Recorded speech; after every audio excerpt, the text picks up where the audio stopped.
চলো আজ তোমাদের বোলপুরের এমন জায়গায় নিয়ে যাব যেখানে গেলে তোমরা নাচ গান বাঁশির সুর সমস্ত কিছুই শুনতে ও দেখতে পাবে। যারা আমার আগের ভিডিওটা দেখেছো সেখানে দেখতে পাবে যে আমরা কোন হোটেলটায় উঠেছি। হোটেলে ফ্রেশ হয়ে আমরা বেরিয়ে গেছি। হোটেলের বাইরেই দেখি অনেকগুলো জামা কাপড়ের দোকান। প্রথমেই আমরা চলে গেছিলাম আয়োজন হোটেল অ্যান্ড রেস্টুরেন্টে খেতে। 5-6 বছর আগে যখন এই হোটেলটায় গেছিলাম তখন সেটা ছিল কুটির, আর এখন তো দালান দিয়ে পাকা করে দেওয়া হয়েছে। হোটেলের চেহারার পরিবর্তন হলেও খাওয়ারের কোনো পরিবর্তন হয়নি। এই হোটেলের ঘিটা অনেক সুন্দর লাগে খেতে, যখনই খাই তখনই 4 চামচ নিই। এই হোটেলের খাওয়া দাওয়া কিন্তু অনেক সুন্দর, আর ভাতের সাথে অনেক কিছুই খাওয়ার দেয়। তোমরা যদি সাধারণের মধ্যে ভালো খেতে চাও তাহলে এই হোটেলটায় আসতে পারো। আমরা এত সুন্দর খাবার খেয়েই বেরিয়ে পড়েছিলাম পরবর্তী গন্তব্যের উদ্দেশ্যে, কিন্তু হোটেল থেকে বেরিয়েই দেখি জামা কাপড়ের দোকান আর বোলপুরের মানুষদের নিজের হাতে তৈরি মাটির জিনিসের কিছু কারুকার্য। এত সুন্দর সুন্দর জিনিস দেখে মনে হচ্ছিল সবকিছুই নিই, কিন্তু সবকিছু তো নেওয়া সম্ভব না, তাই চোখ দিয়ে কিছু কিছু জিনিস দেখেও নিলাম। খেয়ে নিয়ে জামা কাপড় দেখতে দেখতে আমরা টোটো করে রওনা দিলাম সৃজনী শিল্পগ্রামের উদ্দেশ্যে। এর ভেতরে ঘুরে আসার পর তোমরাই বুঝতে পারবে কেন এর নাম দেওয়া হয়েছে সৃজনী শিল্পগ্রাম। ছাত্রছাত্রী বা 5 থেকে 12 বছরের বাচ্চার জন্য 10 টাকা করে টিকিট, আর প্রাপ্তবয়স্কদের জন্য 30 টাকা করে টিকিট। ফোনে ভিডিও বা ফটোশ্যুট করা যাবে, কিন্তু ক্যামেরা নিয়ে গেলে তার জন্য 50 টাকা করে এক্সট্রা দিতে হবে। এবার তোমাদেরকে বলি এখানে তোমরা কি কি দেখতে পাবে।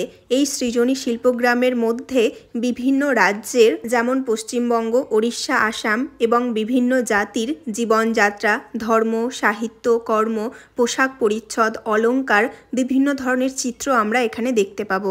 আমাদের জীবনের হারিয়ে যাওয়া অনেক কিছুই এখানে সংরক্ষণ করে রাখা হয়েছে।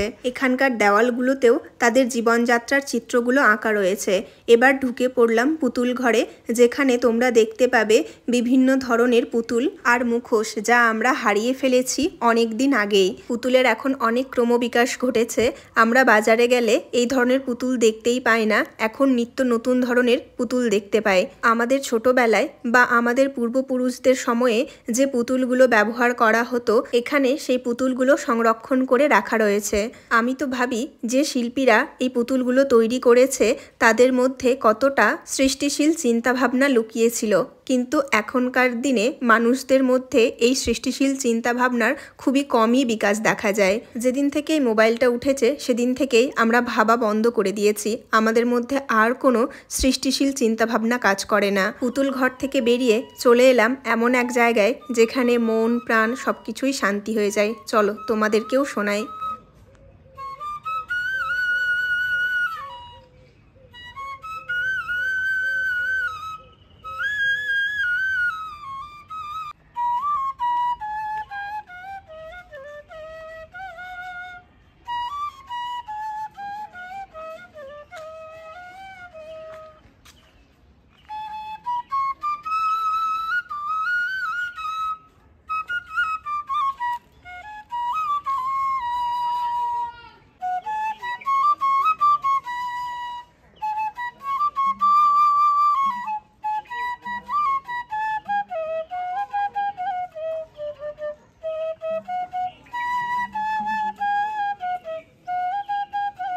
বাঁশির সুরটা শুনে মনটা শান্ত হয়ে গেল।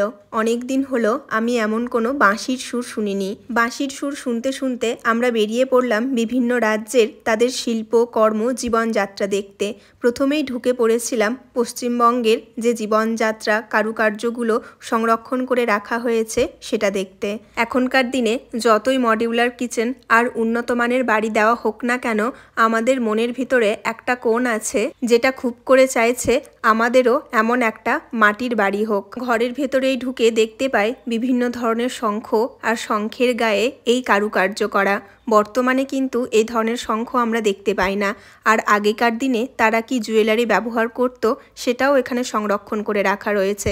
এই যে দেখতে পাচ্ছ কুলা, খাটিয়া, বিভিন্ন ধরনের বাঁশের বেতের আর দড়ির জিনিসপত্র, আর এখানে বিভিন্ন ধরনের বাদ্যযন্ত্র সংরক্ষণ করে রাখা রয়েছে।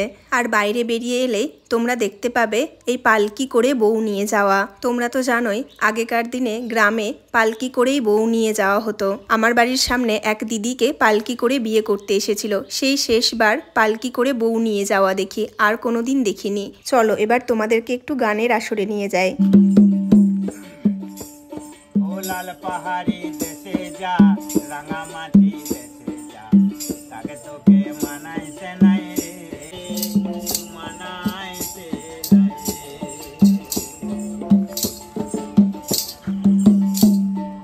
জয় গানের আসরে গান শেষ করে আমরা চলে এসেছিলাম নাচের আসরে। তাদের সঙ্গে আমরাও একটু নাচ করলাম।